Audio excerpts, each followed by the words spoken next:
Hello everyone and welcome back. I am bringing you chapter 24 of Boruto 2 Blue Vortex, Uzumaki Kawaki. And we open up with a cover of Uzumaki Kawaki himself, looking dapper, ready to kick butt in Karma. And always fun to see him referred to as Uzumaki Kawaki, obviously because of omnipotence. But, you know...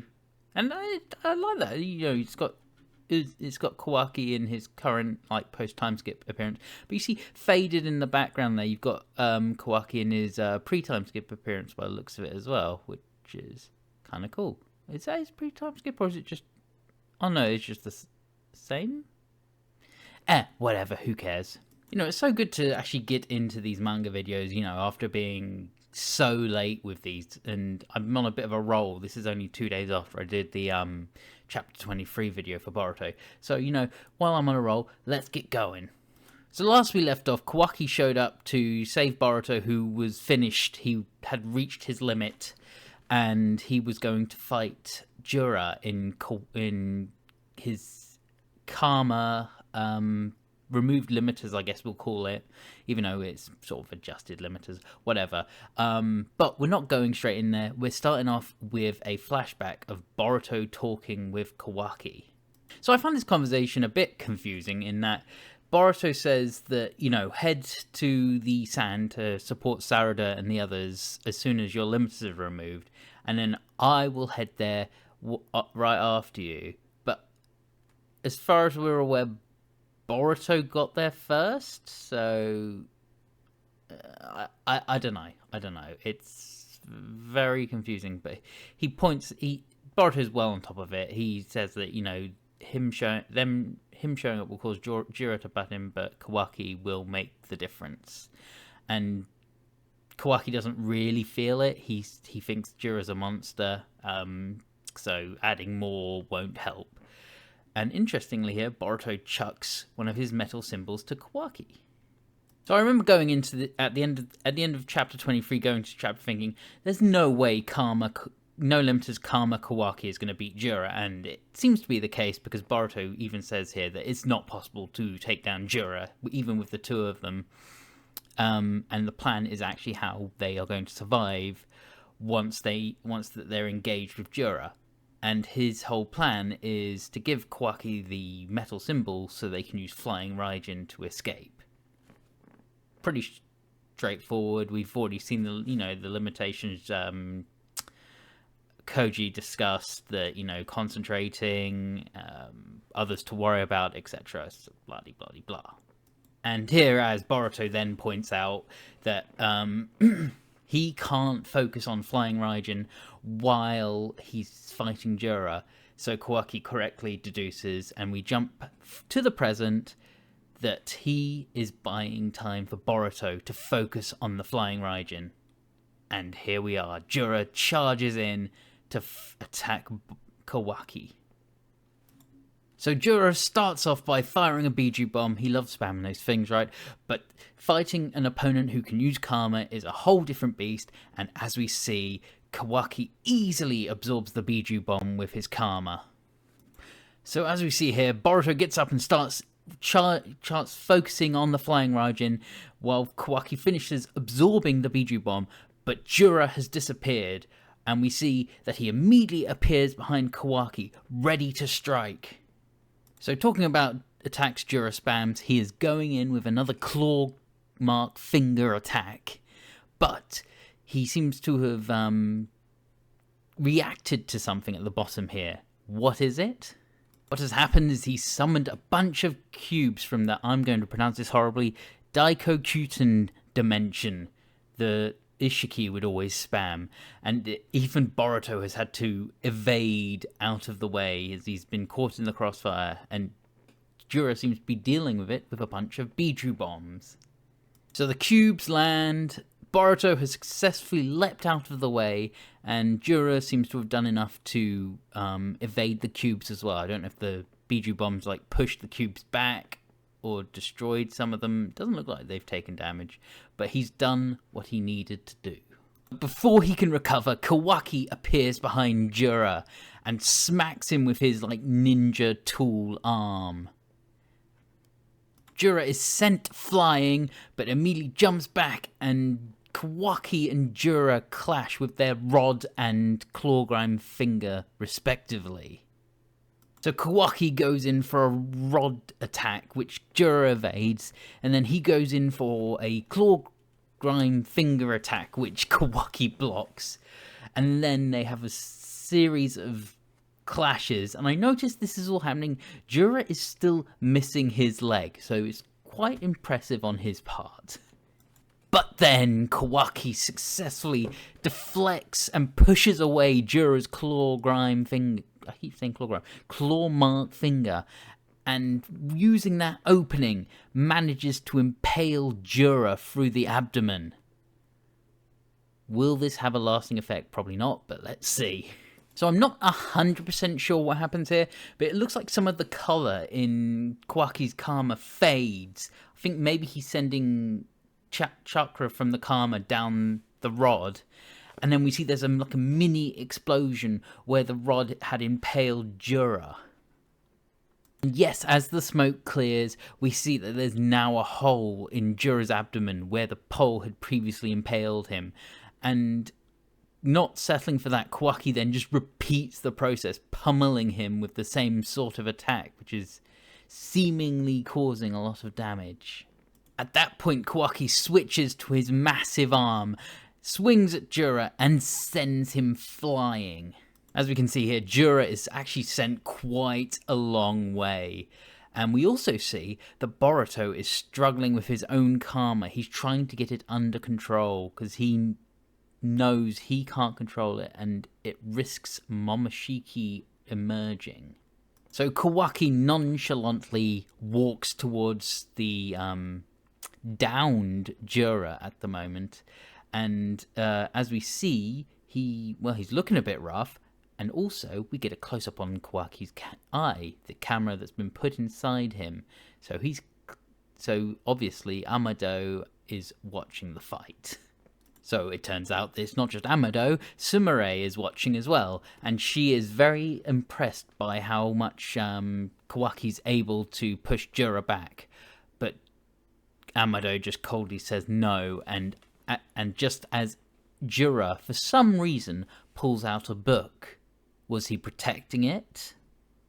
I don't know about protecting it, but he starts reading the book for some reason, and he acknowledged that Kawaki is showing a massive increase in power than the last time either the last time they met or more than he was aware of. Also interesting, he calls him Uzumaki Kawaki, because it all been curious if the Shinju were affected by omnipotence, considering they emerged after the omnipotence event happened, so it looks like they are affected by the omnipotence, potentially, question mark. But I suppose if they came after the omnipotence, that was all the knowledge that was around at the time. Either way, they believe Kawaki is an Uzumaki. And then he also remarks about how Himawari also showed powers that were beyond what was believed. So he remarks that Inogene's sacrifice seemed to be a trigger for Himawari, and that Sarada also showed an increase in power that was unexpected, that easily took down, as he notes, easily took down Ryu, which, as we see here, Sumire was completely unaware of, but why would she be aware of? She's only just started seeing the battlefield. And it appears Jura has a theory about how these instances are all connected. He ties them together to his theories about love. And while he said that before that love seemed to be a weakness of humans, that it could also lead to greater strength, and would like to hear Kawaki's opinion on the matter. Obviously, we know Kawaki's a great person to ask for a theory. I think we all know how he's going to respond. He just points his karma hand at Jura and blasts him with a massive ki blast, that's Dragon Ball, chakra blast at point blank range. So as we can see, there's a lot of smoke and debris from the explosion. Kawaki starts scoping the area, and then he detects something. Tree roots emerge, very similar to, let's say, divine tree emergence, or also the divine, the divine, like the divine tree, that like the one when that was summoned from the Ten Tails before. It's probably more akin to that, since Jura is essentially the Ten Tails.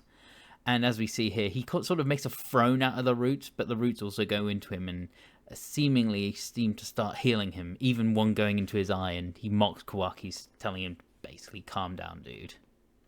So yes, as we see, the eye is fully healed, and then we go and see a full body shot of him sitting on the roots as a throne, as I said, and like his legs healed, all the damage is gone. He's basically healed himself to full incredibly quickly. He asks Kawaki why he's come to Boruto's aid when all he ever seems to want to do is protect Naruto. Kawaki just glares at Jura, and Jura just keeps his speech going. He says that he went to Konoha to see Naruto and had learnt that Naruto had passed away, the obviously false story Kawaki had planted in everyone's minds. But looking at Kawaki's eyes now, he has realized, comes to the conclusion that Naruto is, of course, still alive, which shocks Sumire, and I guess it probably annoys Kawaki. So Jura reveals to Kawaki what we already knew, that his target, his goal is to devour Naruto. And he even acknowledges that Kawaki would probably be annoyed by this. And we can see by Kawaki's expression, he probably is annoyed by it. He's got this whole theory about how Naruto had this great bond with the Biju, and that maybe love had something to do with that. He's obsessed with this theory of love of his. This clearly pisses off Kawaki, and he immediately charges Jura upon him saying that he would maybe learn more about love if he devoured Naruto. But just before Kawaki can charge and attack, Boruto appears next to him with the flying Raijin, seemingly prepared his jutsu. So yes, Boruto confirms that he's prepared the jutsu. He's got a lock onto the symbol, and even Jura has acknowledged that it's his flying Raijin, that he's ready, and that, he even acknowledges at the bottom here that he very, mockingly, calmly just says, "I loathe us parting, but so be it. I suppose we're done for today." He knows the fight's over, and he doesn't seem to care. But just as they're ready to go, Kawaki asks for a moment. It looks like he's going to have a little chat with Jura. He says, "Hey Jura, listen up. I don't really give a crap about love, but..." And what's the but? Jura seems to be nonplussed, just little hand on the chin. He just continues his speech. "I will give you credit for your instincts and intuition in setting your eyes on Lord Seventh." Boruto giving it a glance. Jura not changing his expression. But Kawaki continues, "Don't misunderstand though. You will die by my hand. I swear on it." Despite the threatening way of that speech, Jura seems really unfazed. He just says, "I appreciate you being frank with me," and that's it. He just says it's time to go. And guess Jura gets the last word in, just says, "I'm glad we got to talk, let us meet again." And that's it. I love this. Kawaki's such a dick. He just gives Jura the finger. I'm gonna have to make this my video thumbnail. It's just great. Fucking Kawaki, for fuck's sake. But then we get a close-up of one of Boruto's metal symbols. It turns out it's at the meeting point, and Delta was told to bring it. And it's obviously what Boruto's been focusing on. She was told to drop it, because when someone's holding it, it makes it harder to detect. Makes sense, because the chakra in the metal symbol probably mixes with the chakra of the person holding it, so it gets hard to focus on. And she warns them that they should probably step away from the symbol in case they get stomped. So knowing like the Naruto series and Boruto, what's probably going to happen next. Yes, of course, Konohamaru gets stomped, and it's actually by Kawaki. And all Kawaki can say is, "The heck are you doing?" And obviously, we've got Mitsuki surprised that Kawaki's there, because they didn't even know Kawaki was there. So Konohamaru obviously gets a bit angsty with Kawaki, but Boruto just wants to check in that he has the form bulb, which of course he verifies, and that the plan will be to head straight to Konoha and clearly to use it to resurrect Matsuri. Yeah, let's bring Matsuri back. Resurrect Moegi. Why can't it be like a different name so I'm not getting the M's mixed up all the time? So we're now going to see what Ida and Koji think. Ida obviously remarks that she wasn't sure how it would turn out, but it's all turned out quite well, right? And well, Koji's still a bit pissed off, clearly, that it was very reckless action, even though it worked out. They could have basically erased all the good futures, but despite his he relays to Ida through the Toad that he's greatly shifted the future, which Ida kind of just dismisses. She just says that's normal, right? Turns out that the future that has changed is that this has now forced Mamushi on the move, and obviously his target is Ida, which she obviously finds gross. And we got a nice little image of Mamushi leaning, posing like a little supermodel, I guess. So we're going to wrap up with Jura and Hidari having a conversation. Jura looking pretty happy, saying grin, grin. He's pretty happy. And that's just kind of freaking out Hidari. He doesn't get what's up with his facial expressions. And he's reading a book, apparently. And, even Jura corrects him in saying that he's apparently happy about Kawaki paying him a compliment, which is kind of weird. And Hidari just says, "There's a modern phrase I just learned that might be appropriate to use right now." Oh god, this last page is so bad. It's like, "Oh, what is it? Totally ick." Oh my god, that's so cringe. and I don't know, it just comes off that way, maybe to Jura as well, because we just end with him just glaring at Hidari. And I don't know if that's meant to be a little teaser at them having a little falling out and Hidari's going to switch sides, or Sasuke's personality is going to take over or something, but that's how we end the chapter. Aye. All in all, great chapter. Jura and Kawaki got to flex themselves a little bit and show some good stuff, and we got to see that Jura's still not showing his full capabilities, and well, I think Kawaki's realistically kind of at his peak right now. Maybe a bit of training he could increase a bit more, but he's in a really strong place right now, and you'd think by the way he held himself, he's surpassed Boruto. He obviously, who can't use the karma at the moment. I think that's what Boruto's next training is going to have to be. He's going to have to master karma and manage to kind of rein in Momoshiki. As for Momoshiki, he could have emerged probably in this whole battlefield, but I wonder if he maybe chose not to, because of the fact that Jura should easily eclipse him in power, and Kawaki should as well, really, because with his limiters removed, he should be either the same or stronger than Ishiki potentially, who is stronger than Momoshiki. So emerging in that scenario probably wasn't the safest or wisest decision, and he maybe willingly chose to stay back.